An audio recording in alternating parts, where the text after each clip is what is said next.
Un ami médecin, militant actif pour l'égalité des droits pour tous, m'a demandé si j'avais l'idée d'une fantaisie argumentaire à propos d'un débat de société actuel. Alors voilà, en toute mauvaise foi bien entendu, et que bénis soient les mots dits aujourd'hui. Mariage pour tous. Tout d'abord ceci. Si nous ne voulons pas de couple homosexuel, supprimons et interdisons les couples hétérosexuels. Car qui donne naissance à des homosexuels, si ce n'est le couple hétérosexuel? Mon Dieu, Allah, Jéhovah, Vishnu, la paix et tous les autres à l'aide, ils sont fous, ces humains. Au nom d'Allah, le matriciant et le matriciel. Ainsi commencent les sourates du Coran. Les exégètes des puristes prétendent qu'il y a confusion dans la traduction concernant matriciant et matriciel. Ils prétendent que les racines RHM signifient miséricorde. En effet, certaines traductions du Coran, et peut-être les plus nombreuses, commencent les sourates par « Au nom d'Allah, clément et miséricordieux ». Acceptons que les deux traductions puissent être valables.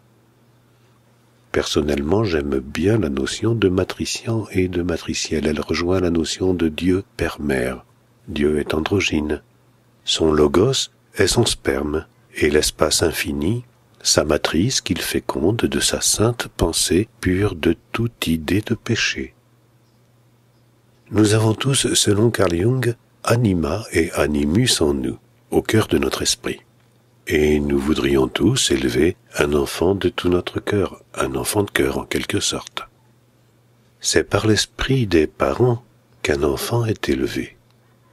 Et c'est dans l'esprit que l'éducation est voulue, conçue et réalisée.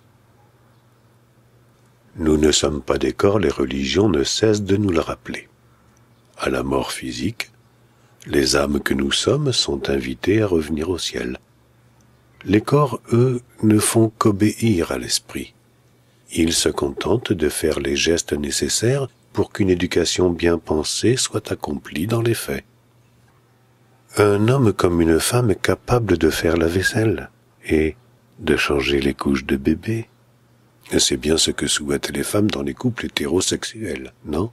Au nom de l'égalité des droits de tout être humain, non? Dans un couple sexué physiquement homme et femme, il y a deux pères et deux mères, car Dieu est père-mère, et il nous a créés à son image, selon les saints enseignements. Ainsi comme dans le corps d'une femme il y a un esprit androgyne père et mère, de même dans le corps d'un homme il y a un esprit androgyne lui aussi père et mère. Dans un couple hétérosexuel conventionnel, nous avons donc deux pères et deux mères. Dans un couple familial homosexuel, du fait de l'androgynie spirituelle, il y a également deux pères et deux mères. Égalité pour les deux catégories de couple, un partout. Égalité des chances pour l'enfant à élever. Par contre, une famille monoparentale ne propose à l'enfant qu'une seule entité spirituelle père-mère. Il n'y a donc dans cette famille monoparentale qu'un seul père et qu'une seule mère. Pourquoi cette tolérance de la société vis-à-vis des familles monoparentales?